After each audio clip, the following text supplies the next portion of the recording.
Tíðarfarið á Norður- og Austurlandi hefur verið einstaklega rysjótt á árinu. Það byrjaði strax í febrúar með miklum hvelli. Já, það er búið að vera snældur vitlaust veður hér fyrir norðan í nótt og í morgun og stendur raunar enn eins og þið sjáið. Og hann hljóp í garra af og til og þegar kom fram í mars var leitað í smiðju til þeirra dalbæinga á Dalvík en þar er starfandi veðurspáklúbbur með glögga spámenn. Ég veit að veturinn verður hvítur alveg framundir vor, tekur aldrei upp.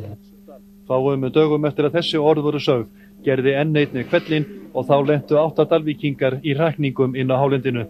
3 þeirra skiluðu sér til byggða í Djúpadal á mánudeginum. Já, við grófum okkur snjóhús og reyndum að koma mannskapnum fyrir þar til að ná í okkur hita og halda heilsu.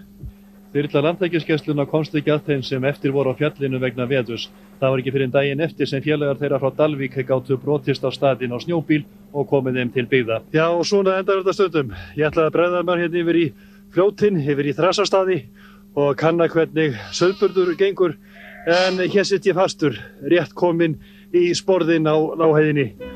Já, sumartíðin með sólskini og sunnavindum lét bíða eftir sér á Norður- og Austurlandi. Sumir kveða svo fast að segja að sumarið 1998 hafi aldrei komið og vetur settist snemma að. Þrátt fyrir rysjóttu tíðarfar, nokkur snörpu kuldaköst og áhlaup var veturinn snjóléttur víðast hvar og landsmönnum fremur hagstæður. Hafís gerði þó vart við sig nokkrum sinnum á útmánuðum.